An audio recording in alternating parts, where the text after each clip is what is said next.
Hello，大家好，欢迎来到我的频道。今天我们要一起快速巡航 Derek Thompson 的2025年迄今我发现的25个最有趣的想法。这些 idea 横跨科技、文化、经济、健康和社会学，拼在一起，就像一张2025年的思想地图。有些趋势正在发生，但往往只有用数据和洞见才能真正看清。例如，互联网让我们更孤独，但也更团结。AI 提高了生产力，但也带来新的焦虑。这些听起来有点反直觉的观点，都来自这份信息量爆炸的清单。好的，我们开始吧。婚姻证迅速成为一种高质量的奢侈品。婚姻证变得越来越少见，初婚年龄越来越晚。但同时，已经发生的婚姻比过去几十年来都更加稳定。这种现象在高学历、高收入人群中尤为明显。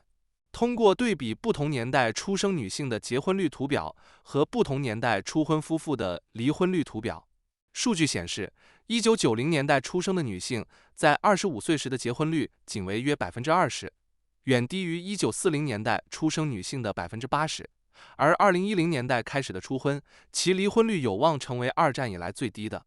它打破了婚姻制度正在全面衰退的笼统印象。事实是，婚姻正在分层。对于教育和收入水平更高的人群，它作为一种社会制度反而变得更巩固；而对于其他人群，它则渐行渐远。婚姻正从一种普世的人生阶段，演变为一种与社会经济地位相关的奢侈品。所谓的美国年轻人宗教复兴被高估了。尽管有很多关于 Z 世代正在寻找上帝的新闻报道，但数据表明 Z 世代仍然是历史上最世俗化的一代。他们参与宗教活动的比例是所有代际中最低的。通过分析美国综合社会调查 General Social Survey 的数据，图表显示，当婴儿潮一代在18至29岁时，只有15%的人从不参加宗教活动，而对于今天的 Z 世代年轻人，这一比例高达38%。它澄清了媒体上零星报道与宏观数据趋势之间的差异。虽然个体故事可能引人注目，但整体数据显示，美国社会的世俗化趋势在年轻一代中非但没有逆转，反而在持续加深。一半的美国人并不从新闻中获取新闻。如今，美国人从社交媒体上获取新闻的比例已经和从传统新闻机构，包括在线和纸质获取新闻的比例持平，大约各占一半。基于路透社数字新闻报告、Reuters Digital News Report 等来源的数据图表显示，从2014年到2024年，依赖新闻文章获取信息的比例从接近80%下降到约50%，而依赖社交媒体的比例则从不到30%上升到约50%。对于新闻从业者和批评者来说，这至关重要。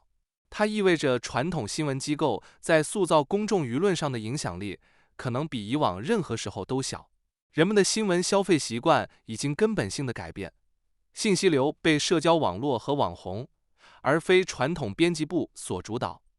反社交的世界也是反意义的世界。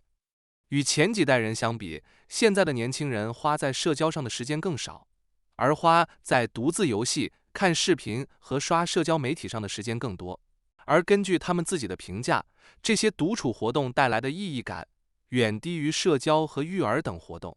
通过对美国时间利用调查 American Time Use Survey 的分析，图表清晰地展示了年轻人花在独自游戏、独自放松等低意义感活动上的时间在增加，而花在社交、陪伴孩子等高意义感活动上的时间在减少。这揭示了现代年轻成年人生活方式的一种权衡。他们用充满娱乐性的独处所带来的便利，换取了与他人共度时光所能获得的深刻意义感。这可能解释了为何在物质和娱乐空前丰富的时代，许多年轻人反而感到空虚和缺乏意义。年轻人现在讨厌酒精。近年来，认为适度饮酒，每天1到2杯对健康有害的美国年轻人比例急剧上升。来自盖洛普 Gallup 的民意调查数据显示，在18至34岁的年龄组中，认为适度饮酒有害健康的比例从2001年的约30%飙升至近期的近70%。这是一种显著的代际观念转变。文章还风趣地将此与另一项数据联系起来。数据显示，年轻人的神经质 neuroticism 程度在上升，而宜人性 agreeableness 和外向性 extroversion 在下降，而酒精恰恰能暂时起到相反的作用，降低神经质，提高宜人性和外向性。年轻人的性生活频率远低于过去。以各种维度衡量，年轻人的无性 sexlessness 比例都在上升，尤其是在年轻男性中。数据显示，在22至34岁的男性中，表示过去1年没有性生活的比例，在2010年代中期到2022年间翻了一番。图表显示了从1982年到2023年，无论男女从未有过性行为，过去1年没有或过去3个月没有的比例都呈现上升趋势。这与前述的社交减少、饮酒减少等趋势相吻合，共同描绘了一幅年轻一代在亲密关系和社交行为上变得更加退缩和孤立的图景。1872年可能是世界政治自由史上最重要的一年。现代民主制度的核心秘密投票 （secret ballot） 在1872年于英国首次被成功实践，并在此后的几十年里被西方世界广泛采用。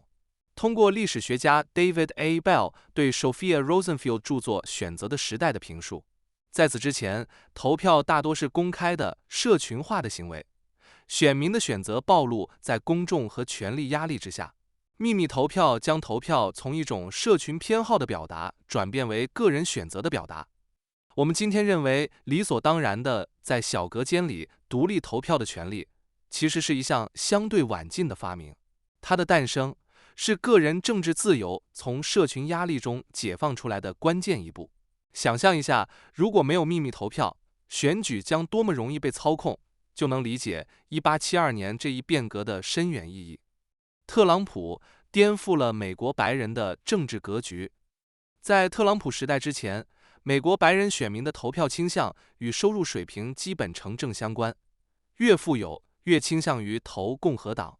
但现在这一趋势被完全逆转，最贫穷的白人成了最坚定的共和党支持者，而最富有的白人则最倾向于民主党。通过一张跨越1948年至2024年的系列图表，该图表展示了不同收入水平的白人选民的党派投票偏离度。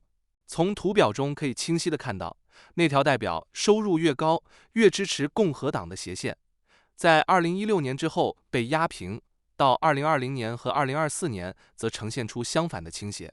这是美国现代选举史上白人选民内部最剧烈的结构性反转，它标志着传统的以经济阶级划分党派的政治逻辑在白人群体中已经失效，取而代之的可能是基于文化、教育和身份认同的新划分。美国南方州建造了更多的房屋。以人均计算，美国南方的州如南卡罗来纳、佛罗里达、德克萨斯，持续比沿海的蓝州如加州、纽约、马萨诸塞建造了更多的住房单位。通过一张展示各州每1000人每年许可建造的住房单位数量的图表，图表显示，南方州的建房曲线显著高于东北部和西海岸的蓝州。文章引用了一个精辟的总结：蓝州不建房，红州建。这直观地揭示了导致美国不同地区房价和可负担性差异巨大的一个核心原因——住房供给的巨大差异。这也引发了关于为何兰州在住房建设上受到更多阻碍的讨论。为何英语世界国家都不擅长建房？与其他发达国家相比，几乎所有的主要英语国家——美国、英国、加拿大、澳大利亚、爱尔兰、新西兰——在增加住房存量方面的表现都非常糟糕。通过一张对比各国过去10年人均住房增长和人均住房保有量的图表，图表显示，所有英语国家都聚集在增长缓慢的区域，与芬兰、法国、韩国等国形成鲜明对比。这提出了一个有趣的跨文化谜题。作者推测，这可能与源自英国的法律文化有关。这种文化赋予了个人和社区强大的法律权利来抵制实体世界的建设项目，并随着殖民扩散到了其他英语国家。适宜步行的社区能延长你的寿命。搬到一个步行友好度更高的社区，能显著增加人们的日常身体活动量，从而有益健康，延长寿命。一项2025年的研究追踪了200万智能手机用户，通过分析那些搬家的人的数据发现，从一个步行友好度较低的城市搬到一个较高的城市，平均每天能多走1100步。研究者据此推算，在一个适宜步行的城市，每生活10年，大约能延长3个月的寿命。它量化了城市建成环境 （built environment） 对个人健康行为的直接影响。这意味着，城市规划本身就是一种公共卫生政策，创造更适宜步行的社区，是一种能自动促进居民健康的有效干预手段。AI 正在吞噬科技行业的就业增长。近年来，美国科技 IT 行业的就业增长几乎全部来自于 AI 相关岗位。如果剔除 AI 岗位，其他传统 IT 岗位的数量实际上是持平甚至下降的。来自知名分析师玛丽·米克 （Mary Meeker） 的 AI 报告图表显示，从2018年到2025年 ，AI 相关的 IT 岗位需求增长了448%，而非 AI 的 IT 岗位则下降了9%。这表明科技行业内部正在发生剧烈的结构性转变，增长的引擎已经从传统的软件或硬件开发转向了人工智能。对于求职者来说，这意味着掌握 AI 相关技能变得空前重要。AI 正在吞噬美国的基础设施投资。几大科技巨头 Meta、谷歌、微软、亚马逊在 AI 上的资本支出、芯片、数据中心等规模空前，其体量已经可以与历史上最庞大的国家级基础设施项目相提并论。图表显示，这4家公司的季度资本支出总额在近年来呈指数级增长。从2018年的不足250亿美元季度，飙升至2025年的近1000亿美元季度。分析指出 ，AI 资本支出占 GDP 的比重已经超过了互联网泡沫时期，正在接近19世纪的铁路时代。这揭示了 AI 竞赛的物理成本是多么惊人。它不仅是一场算法竞赛，更是一场关于算力、能源和实体基础设施的军备竞赛。如此巨大的投入，也预示着这些公司对 AI 未来回报的巨大预期。AI 也在吞噬股市。标普500指数的增长，绝大部分由少数几家与 AI 相关的科技巨头 Top 10贡献。股市已经分裂为标普10和标普490两个截然不同的世界。图表显示，自2023年以来 ，Top 10股票的走势与标普500中其余490只股票的走势出现了巨大分化，前者一飞冲天，而后者则基本持平。这说明股市的整体指数在很大程度上掩盖了经济的真实广度。少数几家公司的巨大成功，可能让我们对绝大多数普通公司的经营状况产生误判。AI 普及速度史无前例。与电话等需要网络效应的早期技术不同， AI 作为一种可以单人使用的工具，其普及速度极快。绝大多数美国人，尤其是年轻人，表示他们每周至少与 AI 互动数次。皮尤研究中心 Pew Research Center 的调查数据显示，近2%（63%）的美国成年人每周至少使用 AI 数次，在30岁以下的年轻人中，这一比例高达74%。它显示了 AI 已经从一个未来概念迅速融入了人们的日常生活。它的普及速度更像电视而非电话，因为它能立即为单个使用者提供价值，无需等待他人加入。自动驾驶汽车正在成为现实。在经历了多年的承诺跳票和失望之后，以 Waymo 为首的无人驾驶出租车服务正在悄然取得巨大成功，其运营里程在1年内增长了8倍。图表显示，加州的无人驾驶出租车月度乘客里程数从2024年5月的50万英里飙升至2025年5月的400万英里。这完美诠释了新技术的发展路径：大胆的承诺，响亮的失望，安静的成功，世界被改变。此外，数据显示，自动驾驶比人类驾驶安全一个数量级。这意味着这项技术的普及有望在全球范围内拯救数百万人的生命。AI 不会摧毁白领工作的最好理由是杰文斯悖论。杰文斯悖论指出，技术提高效率后，人们对相关资源或产品的消费不但不会减少，反而会增加。就像电子表格没有让会计失业，反而让整个白领经济都变成了电子表格工作。AI 可能会带来类似效应。通过历史类比，19世纪更高效的燃煤工厂导致英国烧了更多的煤。21世纪更便宜的视频制作工具导致我们创造了亿万个视频。图表也显示，在 Excel 普及的时代，会计、报税等相关工作岗位数量持续稳定增长。它为 AI 将导致大规模失业的悲观论调提供了一个强有力的反驳。AI 降低了知识工作的成本，其结果可能不是取代知识工作者，而是让知识工作的需求和应用场景爆炸式增长。自动化不会消灭工作，而是转移人类劳动的价值。回顾历史，自动化技术如制造业机器人的主要作用是淘汰一部分直接生产岗位，同时创造出需要更高不同技能的新岗位，如设备维护、系统设计、管理，并极大地提高生产力。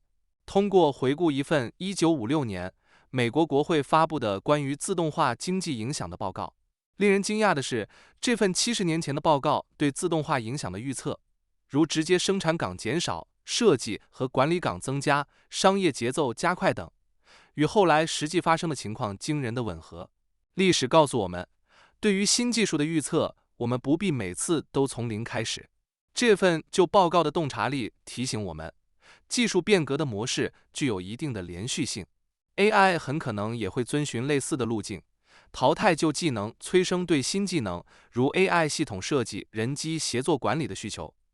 我们正在变笨，而 AI 正在变聪明。多项数据显示，在 AI 能力飞速发展的同时，人类尤其是在发达国家的认知能力，如推理、解决问题和读写能力，正在出现下降趋势。OECD 的测试显示，高收入国家青少年的科学、阅读和数学平均分在下降。美国人为兴趣而阅读的比例持续下滑。美国国家成绩单报告了创纪录的低阅读分数。这种此消彼长的趋势构成了一个严峻的文化挑战。当人类越来越依赖外部智能工具的同时，我们自身的心智能力却在退化。这可能导致我们未来在面对复杂问题时丧失独立思考和判断的能力。制造业在工业化并未发生，尽管有关税等保护主义政策，但美国制造业近年来实际上陷入了衰退，工业产出和就业人数都在下降。图表显示，在过去1年中，美国制造业的就业岗位减少了超过10万个，几乎所有细分领域都在萎缩。这直接挑战了关税能带回制造业工作的政策主张。数据显示，这些政策非但没有实现其复兴工业的目标，反而可能对非 AI 的制造业基础造成了损害。美国经济中的欺诈行为似乎正在增多。近年来，美国因投资诈骗所造成的损失金额急剧增加。